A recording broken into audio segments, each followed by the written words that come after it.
El día de hoy, hermanos, vamos a comenzar un nuevo estudio de la palabra del Señor, así que bienvenido a este primer domingo en que vamos a arrancar. Y pues vamos a abrir la Biblia para rapidito ahorrar tiempo. Hechos capítulo 1, versículos 6 al 11, por favor. Hechos capítulo 1, versos 6 al 11. Cuando lo tengan, por favor, póngase en pie un par de minutos para que demos lectura a esta porción y vamos a hacer una oración, hermanos, amén. Es nuestra costumbre leer la Biblia puestos en pie y pues si no tiene ningún impedimento físico, se lo agradecemos, amén. Hechos capítulo 1, verso 6 al 11. Dice la iglesia un amén. Amén. ¿Lo tenemos? Amén.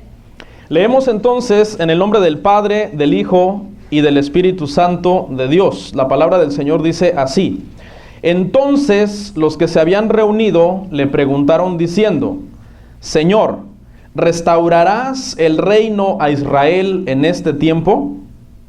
Y les dijo: No os toca a vosotros saber los tiempos o las sazones que el Padre puso en su sola potestad, pero recibiréis poder cuando haya venido sobre vosotros el Espíritu Santo, y me seréis testigos en Jerusalén, en toda Judea, en Samaria y hasta lo último de la tierra. Y habiendo dicho estas cosas, viéndolo ellos, fue alzado, y le recibió una nube que le ocultó de sus ojos, y estando ellos con los ojos puestos en el cielo, entre tanto que él se iba, he aquí que se pusieron junto a ellos dos varones con vestiduras blancas, los cuales también les dijeron: Varones Galileos, ¿por qué estáis mirando al cielo? Este mismo Jesús que ha sido tomado de vosotros al cielo, así vendrá, como le habéis visto ir al cielo.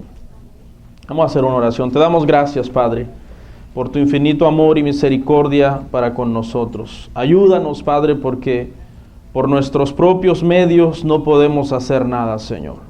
Solamente con tu gracia y tu favor, Padre, es que podemos hablar tu palabra, podemos recibir tu palabra, entender las Escrituras, Señor, y entender la palabra que se nos va a predicar el día de hoy. Te pido una bendición especial sobre cada uno de mis hermanos aquí reunidos, para que todos con un corazón sincero, Padre, y un corazón atento, oigamos tu palabra y podamos, Señor, atesorarla en nuestros corazones. Te pido que en este momento, Señor, cada persona en este lugar esté listo y preparado, Señor, para poder ser instruido en tu palabra, Señor. En Cristo Jesús, amén. ¿Pueden sentarse, hermanos? El día de hoy vamos a empezar un estudio, hermano, que se llama La historia de la iglesia cristiana. Este estudio nos va a tomar 2 meses. Vamos a estar por 8 domingos entonces hablando este tema y pues le invito a que no se pierda, hermano, ninguno de estos temas que vamos a estar viendo, porque van a ser de mucha bendición para el cuerpo del Señor. Obviamente, hermano, la historia de la iglesia son casi 2000 años de historia y nosotros solamente tenemos 8 horas para verla toda en los próximos 8 domingos. Entonces, como usted comprenderá, es un resumen muy, muy breve de lo que son 2000 años de historia de la iglesia cristiana. Amén. Le voy a decir los temas que vamos a estar viendo para que usted sepa. El tema del día de hoy se llama la iglesia apostólica histórica. Luego vamos a ver la persecución de la iglesia o la iglesia perseguida en el domingo que viene. Después vamos a hablar sobre la iglesia imperial, posteriormente la iglesia medieval, luego la iglesia de la Reforma, la iglesia misionera, la iglesia moderna y por último, en el último domingo voy a cerrar con un tema que titulé El futuro de la iglesia. Una vez que termina la iglesia moderna, ¿qué sigue? ¿Qué es lo que le espera a la iglesia? Y sabemos que ahorita mismo estamos en el periodo de la iglesia moderna, pero el futuro de la iglesia está en que en cualquier momento el Señor viene por nosotros. ¿Cuántos están preparados? Quiero aclararle que algunas fechas que vamos a ver pueden variar si usted compara esta prédica con algunas otras prédicas de otros pastores que han hablado el tema de la historia de la iglesia. Las fechas pueden variar debido a que no son muchos versículos bíblicos que vamos a estar usando para apoyar esta serie, porque el primer periodo de la iglesia sí tiene más versículos bíblicos porque todavía los apóstoles estaban vivos, estaban escribiendo sobre la iglesia, pero una vez que el último apóstol muere, que es el apóstol Juan, termina el primer periodo de la iglesia. Y con eso, terminar el primer periodo de la iglesia, ya no hubo más escritos. Ya no hubo más escritos que fueran inspirados por el Señor. Entonces, para hablar de los periodos que siguen posterior al primer periodo, tenemos que apoyarnos mucho en la historia, tenemos que apoyarnos mucho en los historiadores cristianos. Le voy a mencionar algunos, por ejemplo, Flavio Josefo fue un historiador cristiano, Eusebio, Policarpo, Clemente, Jerónimo, etc.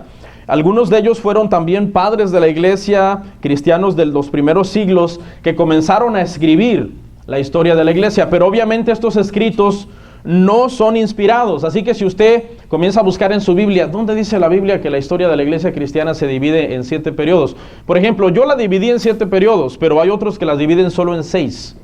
Entonces esto varía, esto no es infalible. Algunas fechas que yo puedo dar y decirle, el periodo 2 va de tal año a tal año, quizás otro autor lo maneja de diferente fecha, con un margen pequeño de diferencia, debido a que se está basando en otro historiador diferente de la iglesia. Amén. Gloria al Señor. Vamos entonces, hermano, a entrar a lo que vamos a estar hablando el día de hoy, y lo primero que vamos a hacer es un estudio de la porción que leímos. Amén. La primera frase que leímos ahí donde estamos en Hechos capítulo 1 dice: los que se habían reunido le preguntaron a Jesús. Sabemos que Jesús, hermano, cuando resucita, ¿está cuántos días en la tierra resucitado? 40 días. Él resucita, está por 40 días con sus discípulos, resucitado, se les aparece, dice, cuando están reunidos y Tomás no había creído que él había resucitado. Pablo dice en Corintios que en una ocasión, de hecho, le apareció a 500 discípulos al mismo tiempo. O sea, 500 personas al mismo tiempo lo vieron resucitado y él estuvo con ellos. Pero aquí, en esta porción que leímos, hermano, había llegado el momento en que Jesús ya se iba a suceder lo que todo el mundo conocemos como la ascensión de Cristo. Fue el momento en que él ya se estaba despidiendo de los discípulos, de los 40 días que él había estado con ellos, y los que se habían reunido para presenciar ese acto tenían una pregunta. Dice que la pregunta fue, en la parte que sigue: ¿restaurarás el reino a Israel en este tiempo? Esa fue la pregunta que los discípulos tenían, porque ellos pensaron que ya había llegado el fin de todas las cosas, y lo que querían era que Israel fuera restaurado a ser un reino como ellos estaban acostumbrados. Usted sabe, el reinado de Saúl, el reinado de David. Israel ahora estaba, sin embargo, bajo el yugo de Roma, que era el imperio en turno, y los estaba subyugando y los estaba gobernando. Pero los discípulos tenían esta pregunta, y ellos querían saber si ya iba a ser el fin de todas las cosas, el Señor iba a restaurar el reino a Israel, Israel iba a volver a ser la nación que había sido. Sin embargo, todavía no había llegado el tiempo, porque apenas comenzaba la historia de la iglesia cristiana. La historia de la iglesia cristiana apenas iba a comenzar al nacer la iglesia, entonces todavía faltaba mucho. Muchas almas tenían que oír el evangelio, muchos judíos tenían que convertirse a Cristo para ser salvos, porque ahora ya no era por las obras de la ley, ahora era por medio de la fe en Cristo Jesús. Entonces Jesús les contesta con la siguiente frase: no os toca a vosotros saber los tiempos y las sazones. El Padre, dice, las ha puesto bajo su sola potestad. Faltaban muchos años todavía. Desde que Jesús ascendió, estamos casi ya a 2000 años de la ascensión de Cristo, y durante estos 2000 años muchas almas se han salvado, muchas almas han venido al conocimiento de Cristo Jesús. Ese periodo que comenzó con la ascensión de Cristo, con el ministerio de Cristo, con el nacimiento de la iglesia, va a terminar ¿cuándo, hermanos? Cuando Cristo venga. Ahora, ¿cuándo Cristo viene? Cristo viene en cualquier momento. Muchos, hermano, cuando la iglesia habla de que Cristo viene ya, como el canto que los hermanos cantaron, muchos se burlan y dicen: no es cierto, eso lo decían desde hace muchos cientos de años, no es verdad, no estamos viviendo los últimos tiempos, porque si estuviéramos viviendo los últimos tiempos, dicen muchos, entonces ya significa que ya se va a acabar el mundo y Cristo va a venir por su iglesia. Es que los últimos tiempos es algo que en la teología se le conoce desde el momento en que Cristo ascendió. Desde el momento en que Cristo ascendió, estamos esperando ¿qué cosa? Su regreso. Y a ese periodo, desde que Él ascendió hasta que Él venga por su iglesia, se le conoce como los últimos tiempos. Por eso, aunque Cristo, por ejemplo, si yo digo ahorita, Cristo ya viene, y Cristo tarda 100 años, ¿estoy mal? No, no estoy mal. ¿Por qué? Porque estoy usando un término teológico que se refiere a un periodo de tiempo que comenzó cuando Cristo ascendió y que terminará cuando Cristo venga por su iglesia en las nubes, como le dice los ángeles le dicen a los discípulos.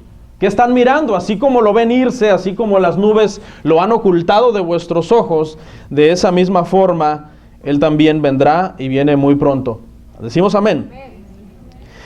Entonces Jesús les dice que no les va a revelar el tiempo, pero ¿por qué? Porque todavía falta todo el periodo de la iglesia cristiana y les dice, pero recibiréis poder cuando venga el Espíritu Santo. Y Jesús les dijo a sus discípulos, es necesario que yo me vaya para que cuando yo me vaya les mande al Espíritu Santo, les mande al Consolador para que Él esté con ustedes todo el tiempo. Esa palabra Consolador, que algunos lo tradujeron como Paracletos en el griego, en el latín es la palabra conforte, para que nos conforte. Esa frase nosotros la usamos, ¿no? Estoy confortado. ¿Sí? Cuando usted está, por ejemplo, tranquilo, en paz, y usted sabe que todo está en las manos de Dios, usted está confortado. Pero esa palabra en el latín conforte significa hacerte fuerte. O sea, Jesús cuando está diciendo el Espíritu Santo va a venir sobre ustedes, Él los va a venir a hacer fuertes. Y por eso es que nosotros los cristianos sobrevivimos a situaciones difíciles, le damos siempre la gloria a Dios, pase lo que pase, no nos apartamos, seguimos adelante y muchas veces humanamente nos sentimos ahí un poco débiles y todo, pero ¿qué pasa? El Espíritu Santo está en nosotros y nos hace fuertes. Él nos da, hermano, la fuerza para poder continuar, la fuerza para poder seguir adelante. Y eso fue lo que vino a hacer el Espíritu Santo. Cuando el Espíritu Santo vino en Pentecostés, en Hechos 2, vino a que todos esos hombres del vulgo, todos esos hombres que eran perseguidos, todos esos hombres que nadie daba nada por ellos, se hicieron tan fuertes que de esa forma fue como nació la iglesia. ¿Okay? La siguiente parte dice, cuando el Espíritu Santo dice, venga, me seréis testigos en Jerusalén, en Judea, en Samaria y hasta lo último de la tierra. Dios decidió intencionalmente que la iglesia cristiana naciera en la capital del mundo religioso. Jerusalén es la capital del mundo religioso, quizás es el lugar más religioso sobre toda la tierra. En ese lugar todo mundo creía que tenían que guardar la ley, estar bajo la ley, hacer los sacrificios correctos, los corderos pascuales cada año, y ahí mismo es donde Dios decide que nazca ahora la iglesia cristiana. Es ahí mismo donde Dios sacrifica su propio cordero pascual y Dios dice, ok, de aquí en adelante comienza una nueva era, la era de la iglesia cristiana. La iglesia nace en Jerusalén y en el principio los judíos, los discípulos creían que la iglesia cristiana era exclusiva para ellos. Ellos dijeron, bueno, vamos a comenzar a predicar, cuando se dieron cuenta que Dios quería también que alcanzara a los gentiles. ¿Se acuerda? Cuando Pedro en Hechos 10 tiene una revelación y mira a Cornelio, dice en visión y dice que él mira un manto que desciende con todo tipo de animales. El Señor le dice, levántate, caza, come. Y él dice, no, Señor, yo nunca he comido cosa inmunda. Dios le dice, no llames inmundo lo que yo he santificado. Y entendió que Dios le estaba mandando a predicar a los gentiles. Al principio los judíos pensaron que la iglesia cristiana era algo exclusivo de ellos. Sin embargo, Dios tenía planes de extender la iglesia cristiana, dice, hasta lo último de la tierra. Y esa parte, lo último de la tierra, somos nosotros. Usted es lo último de la tierra. Que ya, gracias a la predicación del evangelio, usted ha sido alcanzado. Y ahora, pues, sin haber sido antes pueblo, podemos ser pueblo del Señor. Cuando Pablo predicaba a los judíos lo odiaban. Lo aborrecían, lo querían matar. Cuando Pablo predicaba a los gentiles se convertían por miles. ¿Por qué? Porque Dios tenía el propósito de que los gentiles fueran alcanzados por medio del evangelio. Luego la siguiente frase dice, y fue alzado y lo recibió una nube y lo ocultó de sus ojos. Fue el momento de la ascensión de Jesús. Sabemos que Jesús ahora mismo está a la diestra del Padre, viendo por su iglesia. El Espíritu Santo está aquí con nosotros, está haciéndonos fuertes, está dirigiéndonos, está consolando a la iglesia. ¿Para qué? Para que cuando Cristo venga, ¿usted esté qué? listo. Ese es el trabajo del Espíritu Santo. Jesús vino por 3 años y medio, predica el Evangelio, prepara a sus discípulos, va a la cruz del Calvario, muere. Fíjese, estaba oyendo por allá un loco decir que, dice, la sangre, no sé si lo vieron, del prepucio de Jesús, dice, es la sangre de la prosperidad. Dice, porque usted se había puesto a pensar que Jesús también derramó sangre cuando fue circuncidado. Sí es cierto, ¿no? Obviamente tuvo que derramar sangre cuando fue circuncidado. Es costumbre de todo judío a los 8 días de nacido circuncidar a los varones. Así que Jesús fue circuncidado a los 8 días y obviamente derramó sangre. Ahora, pregunta, ¿ese es el sacrificio que Dios iba a dar a Jesús? Claro que no. Ese no era el sacrificio. El sacrificio era en la cruz. Esa es la sangre que a nosotros nos limpia y nos redime de nuestros pecados. Jesús cuando fue niño es probable que sangró varias veces. ¿Usted cuántas veces sangró cuando era niño? Un montón, si uno se corta, se da un martillazo, un portazo. Pero esa sí era la sangre de Jesús, pero el sacrificio no era ese. El sacrificio era en la cruz del Calvario. Y este señor estaba diciendo, por la sangre del prepucio de Jesús usted es rico.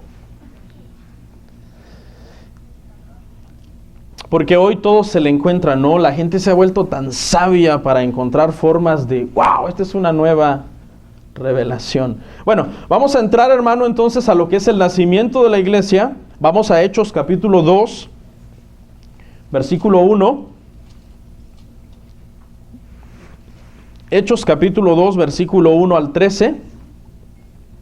Búsquelo por favor, dice, cuando llegó el día de Pentecostés, estaban todos unánimes juntos, y de repente vino del cielo un estruendo como de un viento recio que soplaba, el cual llenó toda la casa donde estaban sentados, y se les aparecieron lenguas repartidas como de fuego.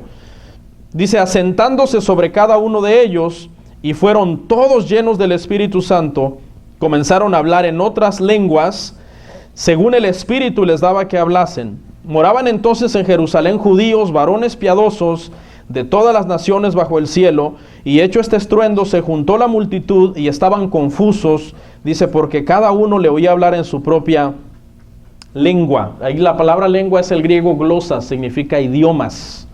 Glosas, o sea, estaban hablando otro idioma y la gente lo oía y lo entendía. Y estaban atónitos y maravillados diciendo, mirad, ¿no son galileos todos estos que hablan? ¿Cómo pues les oímos nosotros hablar cada uno en nuestra lengua en lo que hemos nacido? Aquí están los idiomas que estaban hablando. Partos, medos, elamitas y los que habitamos en Mesopotamia, en Judea, Capadocia, en el Ponto y en Asia, en Frigia, en Panfilia, en Egipto y en las regiones de África, más allá de Cirene.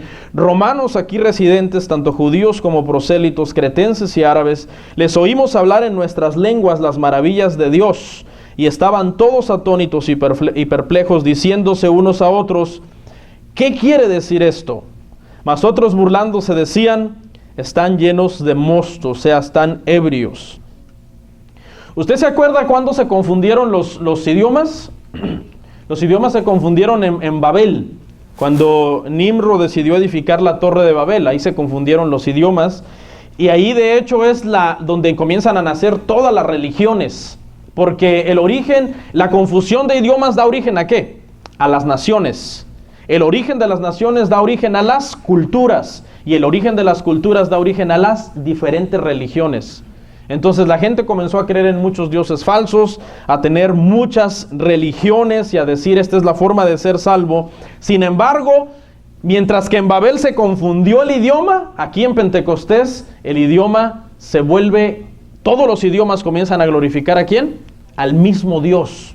Todos los idiomas. Bien, pasa de ser la confusión y el nacimiento de todas las religiones a la unificación de toda lengua, toda nación, toda tribu, para que podamos ser salvos. ¿En quién? En Cristo Jesús.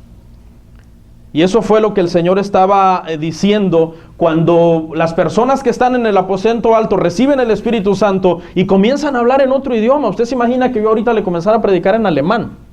Y de la nada, o sea, es un milagro, porque yo no sé nada de alemán. Sé que se parece un poco al inglés en muchas palabras, pero es algo milagroso. El Señor estaba diciendo, el Evangelio, la salvación, la iglesia que está a punto de nacer, es para que toda lengua confiese que Jesús es el Señor, como dice en Filipenses. Toda rodilla se doblará, toda lengua confesará que Jesús es el Señor, para la gloria de Dios Padre. Y nació entonces la iglesia cristiana. Dice que nació en Pentecostés, una fiesta judía que los judíos, valga la redundancia, celebraban 50 días después de la Pascua. Pentecostés significa 50º, el 50º día. Ellos celebraban esta fiesta y justo ese día el Espíritu Santo se derramó sobre los discípulos en el aposento alto para que de allí en adelante naciera la iglesia cristiana. La iglesia cristiana, hermano, nace en el año 33 de nuestra era, ¿no? Porque Jesús muere en el año 33 y medio de su vida. Él resucita al tercer día, lleve la cuenta, 3 años y medio más 3 días. Está 40 días resucitado con los discípulos ahí, ¿ok? Asciende, ¿cuántos días llevamos ahí ya? 40 más 10 son 50. Les da la promesa de que de que el Espíritu Santo va a venir, e inmediatamente el Espíritu Santo viene, porque saque su cuenta, 10 y 40. Perdón, 3 y 40 son 43. Y el Señor viene rápido, entonces el Espíritu Santo viene, la iglesia nace en esta festividad. Sin embargo, el primer periodo de la iglesia, que estamos hablando de la iglesia apostólica, comprende no desde el nacimiento de la iglesia, sino desde el nacimiento del ministerio de Jesús. ¿Cuántos años tenía Jesús cuando comenzó a predicar?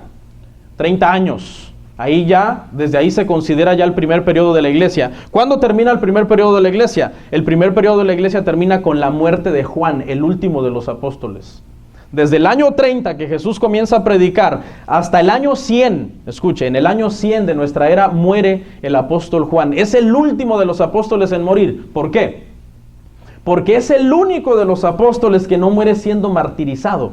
Es el único de los apóstoles que muere de viejito, después de haber sido encarcelado. La tradición enseña que fue puesto en aceite hirviendo en Roma por uno de los emperadores romanos. Milagrosamente sobrevive, es llevado a Pasmos, donde recibe la revelación del Apocalipsis, regresa a Éfeso, y en Éfeso él muere en el año 100. Entonces tenemos un periodo, el primer periodo de la iglesia, ¿de cuántos años? ¿Del 30 al 100? 70 años, eso es lo que vamos a estar hablando el día de hoy. Los primeros 70 años de la iglesia cristiana es el primer periodo, se le conoce como la iglesia apostólica histórica. Ahora, quiero aclarar aquí algo. Cuando digo que es la iglesia apostólica histórica, no me refiero a apostólica de la fe en Cristo Jesús, hermano. ¿No? Porque hay por ahí un grupo unitario que se hacen llamar ellos, somos la iglesia apostólica de la fe en Cristo Jesús, los solo Jesús, como se les dice. No me refiero a eso. Tampoco me refiero a la otra iglesia apostólica, la de los apóstoles y los profetas de hoy día, que tienen nuevas revelaciones y te van a hacer rico. No me refiero a ninguna de esas dos. Cuando este periodo se llama iglesia histórica apostólica, se llama así porque los apóstoles de Cristo estaban vivos. Y este periodo apostólico termina con la muerte del último de los apóstoles. Entonces no me refiero a esos dos movimientos, ni a uno que son unos legalistas, ni al otro que son unos libertinos. Vamos a la segunda parte, que titulé La iglesia en su primer amor. La iglesia en su primer amor. Acompáñenme por favor a Hechos 2:43. Hechos 2:43, vamos a leer al 47. Dice así, y sobrevino temor a toda persona, y muchas maravillas y señales eran hechas por los apóstoles. Todos los que habían creído estaban juntos y tenían en común todas las cosas, y vendían sus propiedades y sus bienes y los repartían a todos según la necesidad de cada uno. Y perseverando unánimes cada día en el templo y partiendo el pan en las casas, comían juntos con alegría y sencillez de corazón, alabando a Dios y teniendo favor con todo el pueblo. Y el Señor añadía cada día a la iglesia los que habían de ser salvos. Este término iglesia, en el griego eclesia, significa los llamados a salir fuera.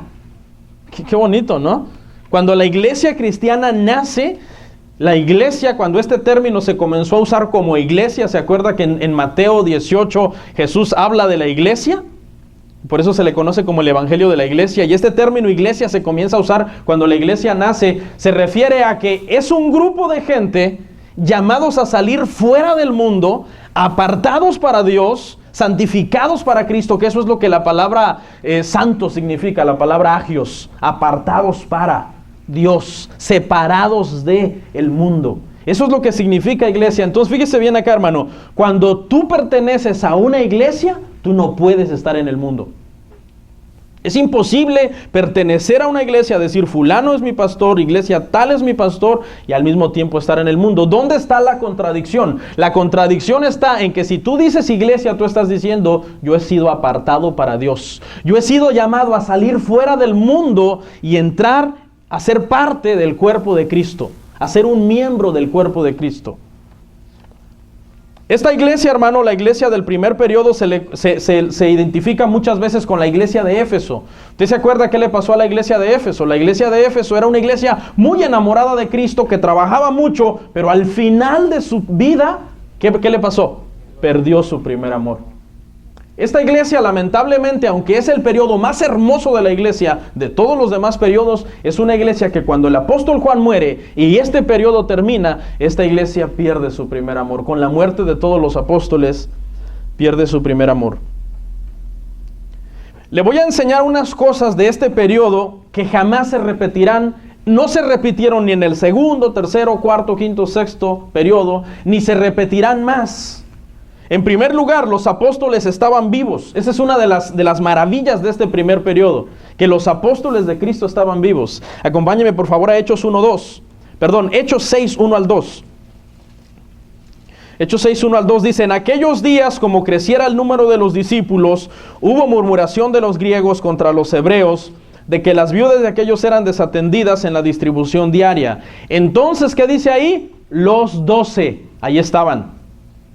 Contando a Matías, que sustituyó a Judas. Entonces los 12 convocaron a la multitud de los discípulos y dijeron: no es justo que nosotros dejemos la palabra de Dios para servir las mesas. Usted se imagina llegar a una iglesia, tú hubieras sido un cristiano del primer siglo y tú te conviertes a Cristo y tú llegas a la iglesia y resulta que el predicador es Pedro, ¿no? El administrador es Jacobo, el consejero es Juan. O sea, estaban los 12 allí. Eso es algo que en ninguno de los demás periodos se vuelve a repetir. Entonces, esta es una de las razones por qué esta época de la iglesia del primer siglo, del primer periodo, es una iglesia tan hermosa, es una iglesia tan poderosa. Estaban allí directamente dirigiendo la iglesia los mismos discípulos que estuvieron siendo discipulados por 3 años y medio a los pies de Cristo. Entonces, esta es una de las cosas que jamás se va a repetir en la historia de la iglesia. Amén. Los mismos discípulos que estaban con Jesús estaban allí para predicar la palabra del Señor. ¿Qué más? En este periodo fue el periodo de la iglesia en que más milagros sucedieron. Acompáñeme a Marcos 19:20. Es el periodo de la iglesia en que más milagros suceden. Y aquí le quiero explicar por qué. Porque hay muchas personas que me preguntan esto: pastor, ¿por qué ya no vemos los milagros de la iglesia de los Hechos? Aquí está la respuesta. Perdón, dije Marcos 16, 19 al 20. Marcos 16, 19 al 20 es el último capítulo de Marcos. Dice: y el Señor, después que les habló, fue recibido arriba en el cielo y se sentó a la diestra de Dios. Dice: y ellos saliendo predicaron en todas partes, ayudándoles el Señor y confirmando la palabra con las señales que les seguían. ¿Por qué había tantos milagros en la iglesia de los Hechos? Porque la Biblia se estaba escribiendo. Todo lo que los discípulos hablaron o enseñaron o dijeron o hicieron está en la Biblia. Está canonizado en la palabra de Dios. Entonces, los milagros eran para dar fe y legalidad de que lo que los apóstoles, los discípulos decían era inspirado. Entonces, cuando ellos decían algo, Dios decía, para que el pueblo vea que es inspirado, que no es que a ellos se les ocurrió, sino que yo les estoy diciendo que digan, a la palabra la seguían las señales, la seguían la predicación, la seguían los milagros, las señales, resucitaban a los muertos, sanaban a los enfermos. Pablo con un paño sudado dice que sanaba a los enfermos, cosas que hoy ya la iglesia no tiene por qué andar repitiendo, porque no estamos en el primer periodo de la iglesia. El Señor usó todos estos milagros, todas estas señales para confirmar que estaba inspirado. ¿Dios hace milagros? Claro, Dios hace milagros, usted no. Usted no hace milagros, es Dios el que hace milagros. Olvídese de esos textos sacados de contextos que Jesús dijo que si Él lo hizo 1000 veces, nosotros lo haríamos más que Él. Y no se refiere a eso, se refiere a otras cosas. Hay gente que hoy día, hermano, se cree que es súper poderoso y que yo puedo sanar a la gente, que hasta dice, yo te sano, levántate. ¿Y cuál? Si el que hace los milagros es Dios, el que sana a las personas es Dios. Yo creo que Dios sigue haciendo milagros, pero no es como la iglesia lo está manejando hoy día, que todo mundo cree que tiene el poder para hacer milagros y es Dios. Los milagros los hacía el Señor. Dice que el Señor confirmaba la palabra de los apóstoles, ¿con qué? Con las señales. Aquí hay algo bien interesante. Fíjese, hermano, que los apóstoles jamás predicaron milagros. Usted ya lo saben, ¿no? Los apóstoles. Búsqueme un verso de la Biblia donde Pablo llegó y les dijo, hermanos, el día de hoy el tema es cómo recibir tu milagro. En ninguna parte de la Biblia. Ellos predicaban a Cristo. Pablo dijo, yo predico a Cristo y a este crucificado. Era la predicación del Evangelio la que hacía que las personas fueran sanadas. Entonces, esta es una de las razones por qué en los siguientes periodos los milagros van como disminuyendo paulatinamente. ¿Por qué? Porque se cierra el canon bíblico. El canon bíblico se cierra y Dios ya no le interesa de alguna forma, por decir, si yo por ejemplo me vuelvo loco y digo, voy a hacer una campaña de sanidad, tráiganme a todos los que tienen sillas de ruedas. Dice, bueno, allá tú si los quieres sanar. Yo no quiero tener nada que ver con esa campaña de un montón de ego y de vanagloria que tú tienes. Entonces yo lo cito, ¿verdad? Y lo sano. Y bueno, no sano nada, porque a Dios no le interesa ni le importa esas cosas, que yo esté vanagloriándome en que yo voy a sanar a la gente. ¿Por qué? Porque ya el canon se cerró. Ya lo que yo diga no es inspirado por Dios, a menos que yo esté basándome en la palabra de Dios. ¿Qué es el canon? Voy a dar una enseñanza de eso porque está un poco enredado, un poco complicado, pero el canon es una palabra que significa vara de medir. Y el canon se usó para determinar qué escritos eran de Dios y qué escritos no eran de Dios. El canon del Antiguo Testamento no fue tan difícil porque los judíos tenían bien claro qué cosas eran inspiradas, qué cosas tenían el valor espiritual, el peso moral para ser inspirado. Pero el canon del Nuevo Testamento fue más difícil. El canon del Nuevo Testamento fue mucho más difícil de determinar. De hecho, hay Biblias que tienen una cantidad de libros y hay Biblias que tienen otra cantidad de libros porque hay diferentes canons. ¿Sí? El canon dice, estas son las medidas para que un libro sea inspirado: el testimonio del autor, el contenido espiritual del libro, el contenido moral del libro, la congruencia con otros libros del Antiguo Testamento que ya se sabe que son canonizados. Entonces ese es el canon y para eso sirve. Entonces en los siguientes periodos de la iglesia, cuando ya el canon se cierra, Dios no está obligado a decir, sí, lo que está diciendo fulano es inspirado. No, porque el canon ya se cerró. Y todo lo que Dios dijo ya está escrito en la palabra de Dios. ¿Cuántos dicen amén? Yo sé que esto le cae muy pesado a muchos que les gusta declarar. Yo declaro. Es que no es lo que tú declares. ¿Tú quién eres? John MacArthur dice, el cristiano no debe decir Dios me dijo. El cristiano no debe de decir yo soñé. El cristiano no debe de decir yo siento que. El cristiano debe de decir la Biblia dice.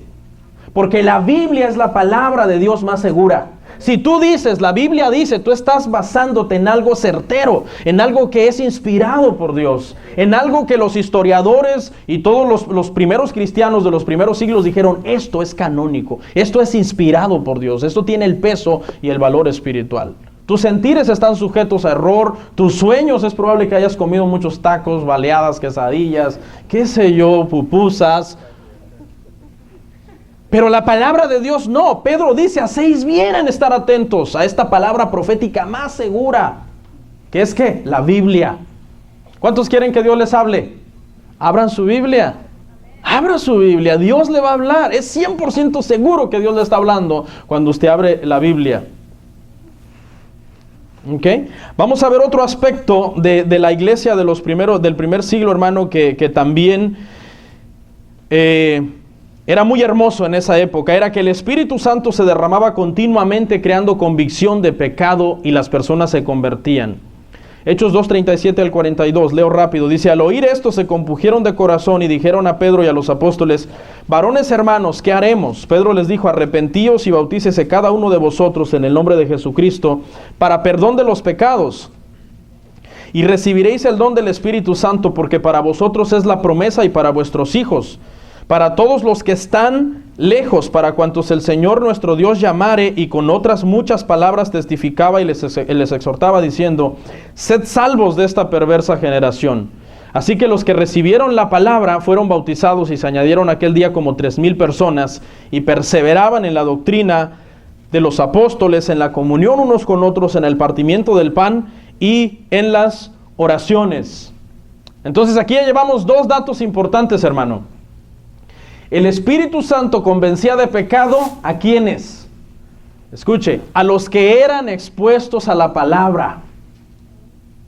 Dios hacía milagros ¿cuándo? Después que los apóstoles predicaban la palabra. Entonces la pregunta sería: ¿por qué hay lugares donde supuestamente suceden milagros y hay convertidos si no se predica la palabra? El Espíritu Santo no venía a convencer de pecado a una persona que estaba por allá apartada, venía a convencer de pecado al que estaba oyendo la Biblia, al que estaba oyendo la palabra. El Señor sanaba después de que la gente oía la palabra.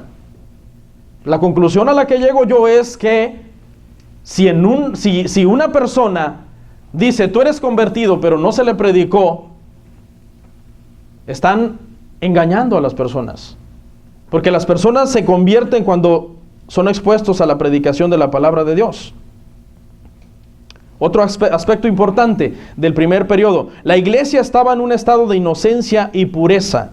Eso fue algo muy importante en la iglesia del primer siglo. Acompáñame por favor a Hechos 5. Este es un pasaje un poco difícil de entender, pero voy a tratar de darle una explicación breve y sencilla para que lo entienda un poco. Hechos 5, 1 al 5. ¿Lo tiene? Pero cierto hombre llamado Ananías, con Zafira su mujer, vendió una heredad y sustrajo del precio, y sabiéndolo también su mujer, y trayendo solo una parte, la puso a los pies de los apóstoles. Y dijo Pedro: Ananías, ¿por qué llenó Satanás tu corazón para que mintieses al Espíritu Santo y sustrajeses del precio de la heredad? Reteniéndola no se te quedaba a ti, y vendida no estaba en tu poder. ¿Por qué pusiste en tu corazón? ¿Por qué pusiste esto en tu corazón? No has mentido a los hombres, sino a Dios. Al oír Ananías estas palabras, cayó y expiró, y vino un gran temor sobre todos los que lo oyeron. ¿Por qué Dios es tan drástico con estos hermanos? Estos hermanos, a final de cuentas, vendieron, y a final de cuentas, aunque no estaban dando todo, estaban dando algo. Pedro hubiera dicho: bueno, pues si a la mera hora te arrepentiste de darlo todo y ahora solamente vas a dar una parte, pues no hay problema, ¿ya qué? Pero Dios dice no. Dios dice: estos, su intención era darlo todo, y a la mera hora se echaron para atrás y están sustrayendo del total que se les pagó. Y Dios dice: ¡boom!, se mueren. ¿Qué pasó? ¿Qué pasó, hermanos? ¿Por qué Dios viene a ser tan drástico? Porque Dios está cuidando la pureza de la iglesia. Dios está cuidando que esta iglesia, en el pasaje anterior dice que convivían juntos, comían pan, partían el pan con alegría, con sencillez de corazón, se amaban, oraban unos por otros, tenían buen testimonio con los de afuera. Era una iglesia tremenda, poderosa, milagros sucedían, y de repente viene gente y se infiltra a hacer daño a la iglesia. Y Dios dice: no, yo no voy a permitir esto, porque el estado de pureza y de inocencia, de ingenuidad que hay en la iglesia va a ser contaminado si estas personas viven. Y mueren los dos. Aquí dice que mueren, expiran, caen muertos, y todo el mundo lo oye, y dice que eso causa temor. Es importante que como cristianos caminemos en temor, hermano. Que no tengamos como común la iglesia, como decir: si fulano lo hace, si fulano sirve indignamente, si fulano es mundano y cristiano al mismo tiempo, pues yo también. No, ten temor. Ten temor. No estamos en estos tiempos en donde el Señor quería cuidar tanto la pureza de la iglesia que mató a Ananías y a Zafira. Pero si volviéramos, habría mortandad cada domingo. Ya ahorita Dios dice: ok, ya durante tantos periodos de contaminación, ok, les voy a dar chance. Pero ahorita que está empezando la iglesia, Dios dice: no hay chance para nadie. No quiero que me contaminen la pureza que hay en la iglesia. Y esa es una de las razones por qué Dios es tan drástico, hermanos. Entonces, miren, hermanos, yo les amo. Yo sé que no es fácil. ¿En qué parte de la Biblia dice que es fácil ser cristiano? En ninguna. Jesús dijo: en el mundo tendréis, ¿qué? Aflicción. Pero confiad, yo he vencido al mundo. Seréis perseguidos, dice la palabra del Señor. Cuando aquel viene y le dice: te sigo, Señor, y él le dice: el Hijo del Hombre no tiene dónde recostar su cabeza. ¿sí? Y el hombre dice que lo piensa bien y dice, ok, déjame ir a despedirme de mi papi y luego vuelvo. Mi papi como Junior, ¿no? ¿Sabe que en realidad no se quería despedir de su papi? Se quería ir a esperar un tiempo a que su papi muriera para recibir la herencia. Ese es el trasfondo, el contexto de ese verso. Él lo que dijo es, ok, me voy a ir a despedir, pero me voy a tardar tanto que cuando mi papi se muera y me dé mi herencia, agarro ese dinero, vengo y sigo a Jesús, pero ya voy a tener dinero porque Jesús ni una almohada tiene. Ese es el contexto en el que está diciendo esas cosas. Y el Señor dice, no, tienes que dejar todo, tienes que dejar padre, madre, todo para poder seguirme a mí y agradarme a mí. Sabemos que eso es una hipérbole, o sea, no es de que literalmente tú te conviertes a Cristo y dices, mami, córtala, estás muerta para mí. No, Jesús está hiperbolizando el asunto de si me aman a mí, tienen que amarme a mí más que todas las demás cosas. Es un lenguaje hiperbólico. No es fácil, hermanos, yo sé que aquí muchos batallan. Yo como su pastor a veces tengo paciencia y misericordia, ¿no? Digo, bueno, denle chance a la hermana, denle chance al hermano. Yo les amo, yo no tomo personal cuando uno de ustedes anda en el mundo así, personal, que yo ande amargado, es que fulano anda en el mundo y lo odio. No, yo estoy orando para que las personas se arrepientan. Un predicador de hace siglos dice que era Moody, se llamaba Moody. Un recién convertido se acercó y le preguntó, Señor Moody, ahora que soy convertido, ¿debo apartarme del mundo? Y dice que Moody le contestó, bueno, no precisamente, porque estamos en el mundo, le dijo Moody al hermano.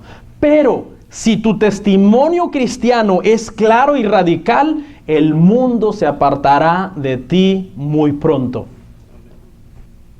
¿Entendió? ¿Sabe usted, hermano, que el mundo no nos soporta, no nos tolera? Te voy a decir algo. Cuando el mundo te aplauda, cuando el mundo se ría contigo, cuando los mundanos sean tus amigos, preocúpate porque no estás brillando la luz de Jesús. Tu luz no reprende sus tinieblas y por eso se sienten cómodos junto a ti.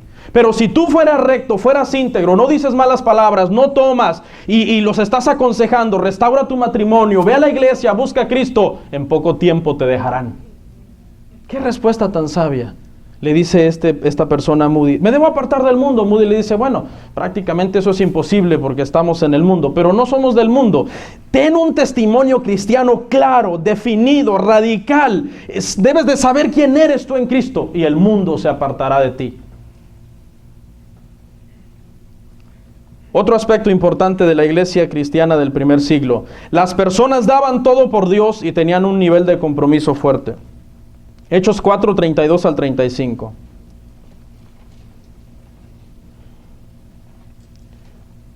Por eso, escuchen, hermanos, yo les voy a decir algo. Yo soy su pastor y cuando yo los veo a ustedes rodeados de mundanos, a mí me preocupa.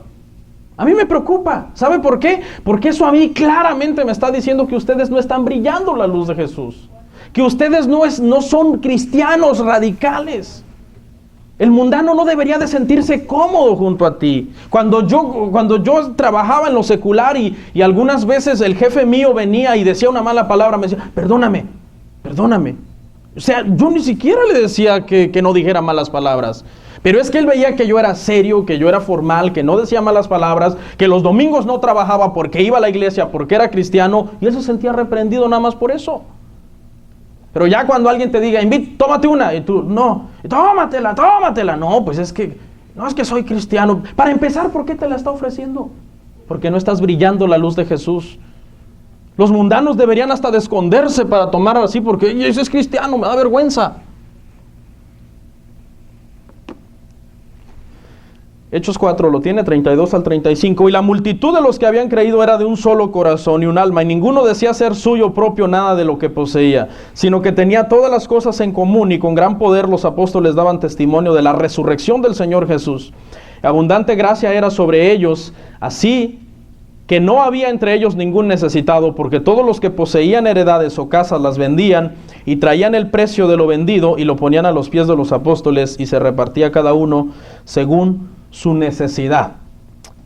Como leí por allí en internet en estos días, dice que la gente no solo debe de ir a la iglesia, la gente debe de ser de la iglesia. Y había un nivel de compromiso muy fuerte en la iglesia del primer siglo. ¿Okay? Cierro con mi último punto.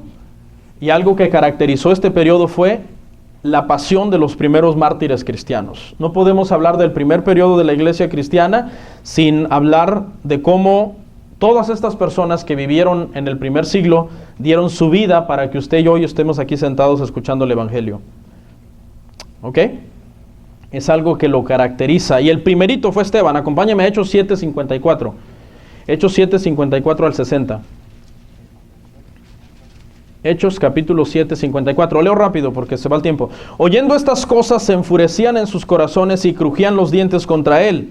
Pero Esteban, lleno del Espíritu Santo, puesto los ojos en el cielo, vio la gloria de Dios y a Jesús que estaba a la diestra de Dios. Y dijo, he aquí veo los cielos abiertos y al Hijo del Hombre que está a la diestra de Dios. Entonces ellos, dando grandes voces, se taparon los oídos y arremetieron a una contra él, y echándole fuera de la ciudad le apedrearon, y los testigos pusieron sus ropas y los pies de un joven que se llamaba Saulo, y apedreaban a Esteban, y mientras él invocaba y decía, Señor Jesús, recibe mi espíritu, y puesto de rodillas clamó a gran voz, Señor, no les tomes en cuenta este pecado. Y habiendo dicho esto, durmió. Fue el primero de los mártires. Algunos teólogos dicen que había pasado un año desde el nacimiento de la iglesia, y al año de que la iglesia nació comenzaron a matarlo. ¿Sabe por qué? Porque al principio pensaron, quizás la cárcel es suficiente, así que los pusieron presos. Te vamos a poner preso y no hables más en el nombre de Jesús. Salían y más predicaban. Dijeron, la cárcel no sirvió, azotes. Los azotaban, los golpeaban. Y salían con la espalda toda marcada a predicar. Amenacemos, lo decían. Y nada funcionó. Y entonces dijeron, matémoslos. Y estaba escrito que habían de matarlos, porque el Señor se los dijo. El Señor se los dijo que los iban a matar a todos. A Pedro le dijo, cuando seas grande te van a llevar a un lugar que no quieres ir, hablando de su muerte.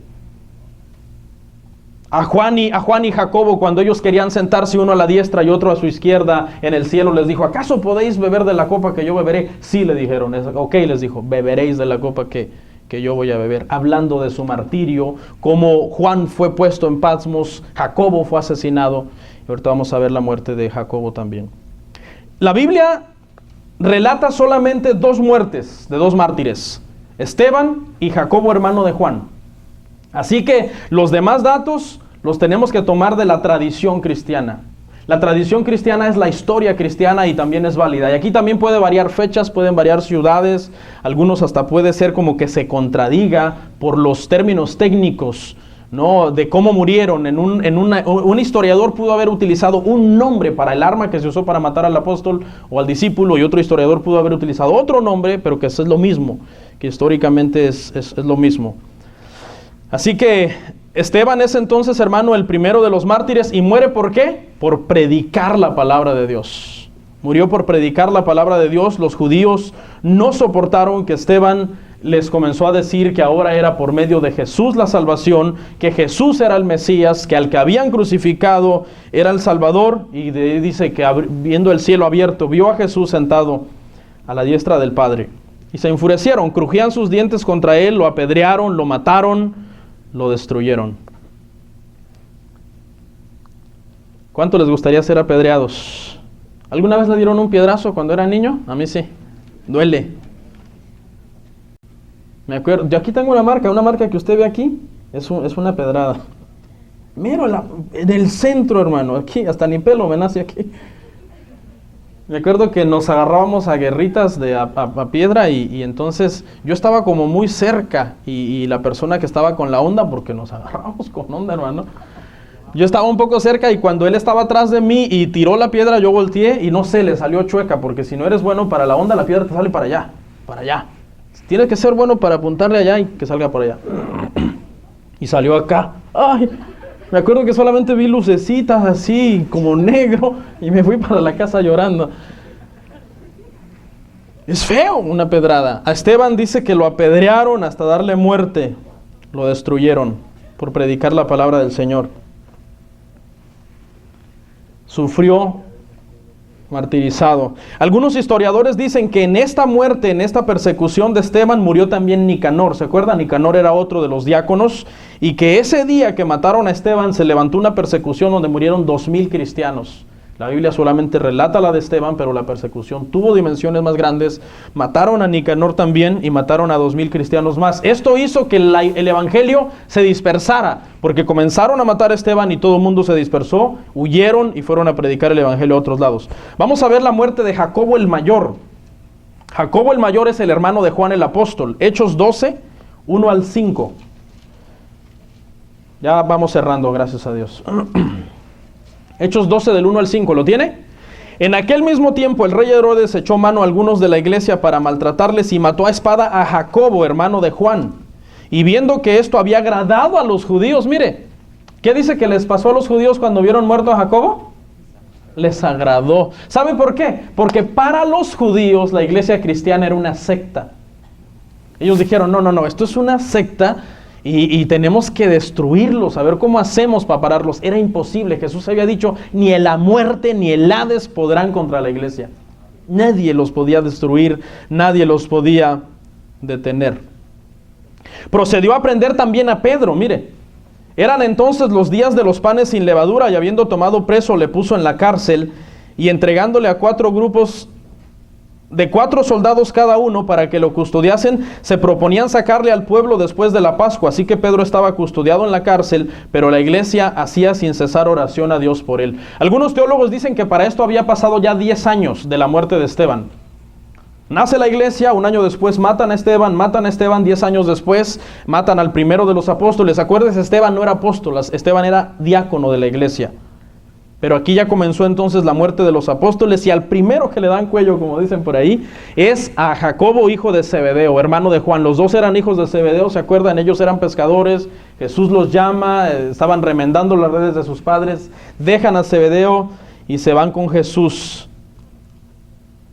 Murió a espada, murió siendo decapitado. Los historiadores dicen, aquí dice, y mató a espada. Los historiadores dicen que fue decapitado. La persona que denunció a Jacobo dice que se arrepintió en el camino donde iban a decapitar a Jacobo. Lo iban a decapitar, y en el camino esta persona comenzó a sentir convicción de pecado. Y él dijo, lo único que merezco por haber hecho esto es ser decapitado también. Y fue decapitado. La persona que denunció a Jacobo fue decapitado junto con Jacobo. El siguiente mártir, Felipe.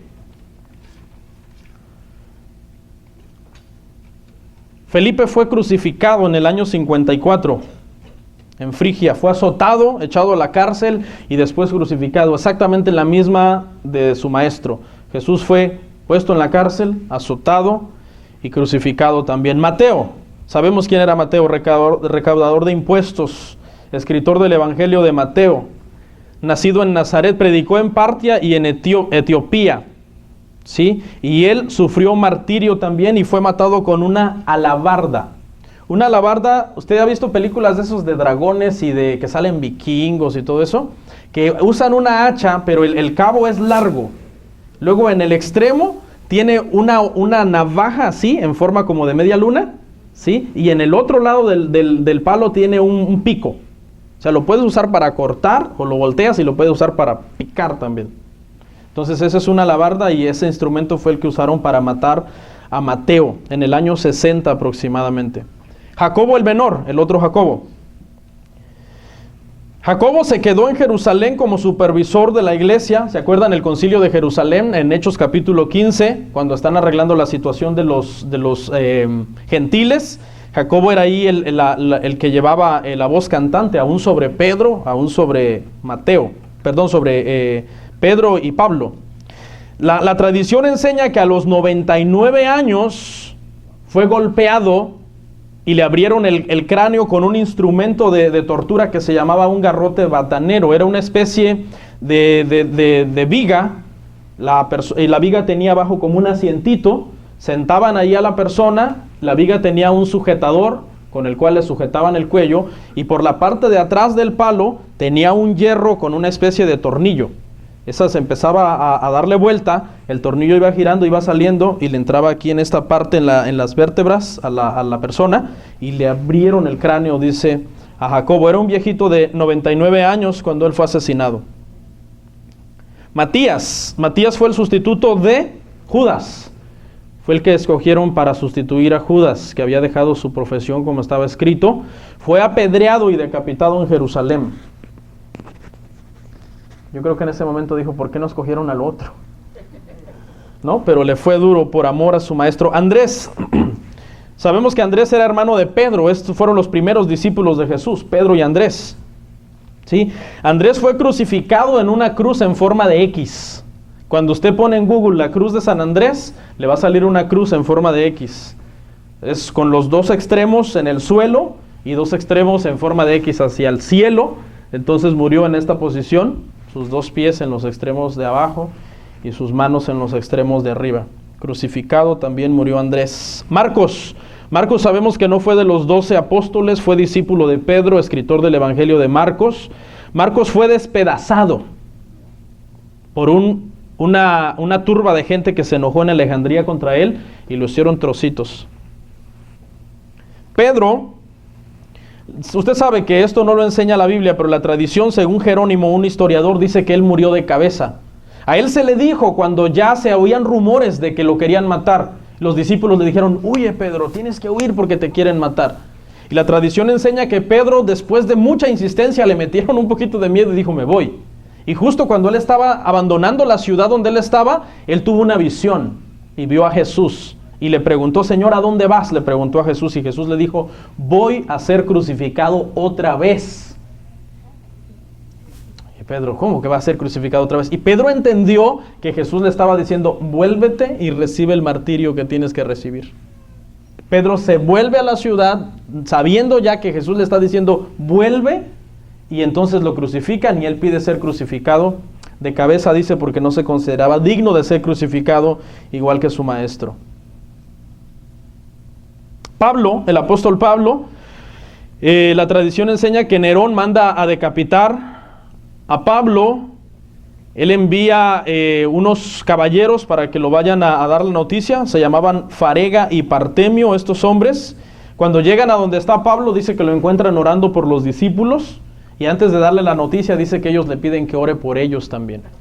Y ellos creen en Jesús y se arrepienten antes de decapitar al apóstol Pablo. Obviamente ellos no lo decapitan, son los que llevan la noticia. Judas, hermano de Jacobo, comúnmente llamado Tadeo, fue crucificado también en el año 72. No hay muchos detalles. Bartolomé fue azotado y crucificado por una turba de idólatras.